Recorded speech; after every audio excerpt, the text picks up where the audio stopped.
CHUD is a typical 80s movie, and its VHS cover was the instigator of my fascination with all the smoking manholes I used to see in movies and series of the era. CHUD is a gritty horror movie where we visit the typical dirty crime-ridden New York City with poor people, hookers, crime, run-down buildings and hobos. And these hobos are disappearing by the droves from their subterranean living quarters. A few people who care start investigating and discover that something very sinister is going on in the sewers of New York. Is it a giant crocodile? Is it mutant turtles who know karate? You'll find out during this extremely fun movie that is a whole lot better than you might think. The movie flies by and keeps you invested from the beginning to end with a decent mystery. Great characters, sufficient action, and enough typical 80s splatter gore and scares to keep old school horror movie people entertained. I didn't expect CHUD to be as good as it was, and I was pleasantly surprised with it. It features the curly robber from the original Home Alone movies before he got that role, which was a bit weird to see. Check out CHUD. You won't regret it. Smash that. After seeing the excellent 80s horror flick CHUD, I was glad to see that there was a second CHUD which, after viewing, had almost nothing to do with the original. Besides pretty much a name drop and a very weak reason to link the two movies, this film is a sequel in name only. It features none of the actors from the original and is, like many sequels for low-budget movies in the 80s, a 180 in style from the original. Unlike CHUD, this one is almost a comedy reminiscent of Weird Science and a dozen of other college frat comedies from that era. We follow two people who pretty much steal a corpse and accidentally revive it. This corpse, named Bud, is part Frankenstein monster, part vampire, part zombie, and he of course breaks free. Hungry for food, he bites a dog who also turns into a zombie vampire undead thing. As you might guess, it doesn't stay with just these two, and both the teenagers as well as the American army will try to stop Bud and his buddies from pretty much turning the world into a zombie nation.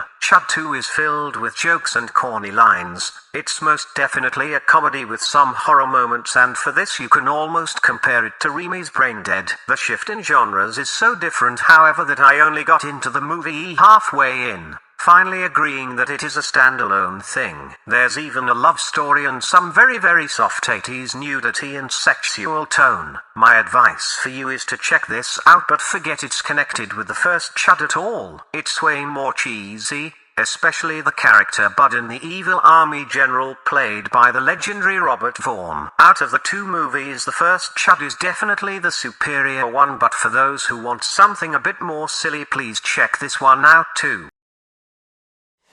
Check that. Waitress is a Lloyd Kaufman trauma movie flick that predates The Toxic Avenger and other well-known trauma films about a couple of springy girls who become waitresses in a, of course, gritty 80s New York City restaurant. Being bouncy girls, they of course have to deal with a lot of horny clients, annoying customers, and other nonsense people in the business have to deal with on a daily basis. On top of that, there's this weird chef who runs a kitchen as if it's a meth lab with a bunch of nutjobs who just escaped from the asylum. It's needless to say that Waitress is a very silly movie. There's a lot of lame jokes, of which some land quite well. There's a lot of disgusting stuff, though not as bad as later trauma movies. There's titties and sex, which is always pleasant when there's no love scene involved. Eventually, however, the movie becomes so chaotic it's a chore to watch. I understand the parallels between what happens in the movie and the hectic life of the restaurant business, but still, I enjoyed Waitress for what it was, even the chaotic stuff which is key to the trauma films, but eventually, and especially that one scene where it completely went off the rails, was a bit too much for me. Overall, this movie is better than the 4 out of 10 it gets on IMDb and other sites. For me, it's quite simple. Check that. This is for the few people who still haven't seen the smash hit Yellowstone. which recently concluded its 4th season. Yellowstone is a modern western show about a family in the ranching business who have their fair share of troubles. Head of the family John Dutton, played by Kevin Costner, tries to balance family life with the ranch and those who try to bring it down. Together with his 2 sons and extremely feisty daughter, they butt heads with the Akathas and the enemies this level of power and wealth bring with it. Yellowstone is a modern western about family, legacy, parenting, intrigue, lies, deceit and devious plots, but also about shootouts, revenge, lynching and all that good stuff that shouldn't be possible anymore in the modern era. But in the remote landscape of Montana with its reservation, it apparently is. Cowboys, Indians, robber barons and even the modern equivalent of railroad men. Yellowstone has it all, and what it is most is balls. Pure testosterone pumping from scene to scene without losing any of the realism by having perfect characters. Every single character in this show is flawed or broken, trying to survive life as best as they can without losing what they hold dear, whether that is their blood, their culture, their possessions or their honor. Honor, duty and pure grit is what these people portray, and it is as anti-woke as you can get these days. And it is glorious, from Costner's portrayal of the patriarch of the family to Beth, who is one of the most badass women I've seen on the screen in maybe decades. And it's goddamn sexy.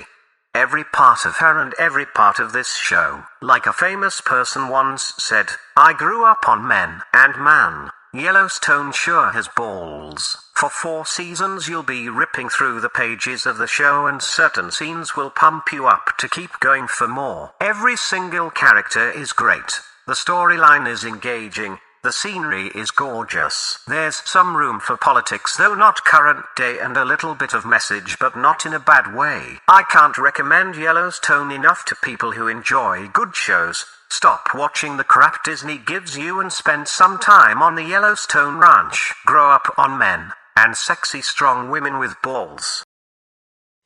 Smash that. Space Dandy is a 2014 anime show about Dandy, a dandy guy in space, an adventurer, bounty hunter and booty lover who, with his trusty companions Cutie, a rundown robot, and Meow, a cat-like alien, explores space in search for unknown alien species in order to get money for it. Money that can be used to go to the pretty awesome boobies, and in-world hooters, where hot girls with big honkers serve people food and give gratuitous shots of tits and ass. Needless to say that Space Dandy immediately became super interesting to me. Don't judge me because the show isn't all about tits and ass, y'all. Each episode is different and there's no real coherence between the episodes except for the evil villain who is pursuing Dandy for something you will see at the end of the series. This standalone portrayal allows some crazy things to happen and it's quite delightful. The story is full of action, jokes, sexiness and coolness, and on top of that the animation is amazingly well done. Space Dandy oozes style even though he himself is kind of a lovable creep, like me. Cause a certain group of people don't like it when certain emotions are portrayed except for theirs. Well, I like tits, I like ass, I like action, shooting, quips, sarcasm and hilarity at the expense of others. And so does Space Dandy and his companions. It's glorious. I'm kinda sad there's only 1 season of 26 episodes of this series because it's that good. But this limited amount of episodes is excellent from beginning to end. Space Dandy is cool. Go watch it. Smash that. Pixar's newest animated film Turned Red brings us the story of a 13-year-old girl who experiences her family's curse when she hits a certain age. Whenever she gets excited, whether due to anger or other reasons we will talk around because it's about an underaged person, she turns into a giant red panda. At first she of course panics, but with the help of her very millennial friends they find strength in what happens and become free. In short, this story is about a girl becoming a woman and shedding off the curse of previous female relatives to become a truly free woman. Brave, stunning, she's a woman. A 13-year-old woman drooling on older guys and pouty-lipped boy band singers, but still a woman. Being an adult robot, I am of course not someone who experienced menstruation personally. All I bleed is oil and tears. tears of sadness and despair, some other fluids. But I've been around the type of girly stuff that is portrayed in the film. It was as amusing as it was then, and the squealing and screaming at every single turn had me reminisce about all the times girls did their thing back in the day. To have a movie about becoming a woman and calling it Turning Red is a little bit on the nose, but hey, we're in an age where subtlety is pretty much gone. I fondly remember the horror trilogy called Ginger Snaps that was pretty much the same story but with more blood. Lots more blood. Something that this movie doesn't do. Personally, I think the subject was used better in those movies, but then again those weren't for kids. And this one is, for some reason. The movie isn't bad. It's a mediocre animation film that won't make you think you wasted time, but it's clearly a story pushing a certain message to a certain demographic. A demographic that should not be influenced in such a way. But it exists now. The kids I viewed it with were younger and didn't realize what it was about, so it's not like it has polluted their minds. One of them told me they were scared of red pandas, so that will probably come back to bite someone in the ass in a decade or so. Anyways, Turning Red exists. One of the lesser animated movies from Pixar in the decreasing quality of movies that they have made over the decades. I'm waiting for the movie about a young boy having a dream where a white water spirit visits him every night. Myself. But alas, the word white is a big no-no these days, so I guess we'll have to wait a little.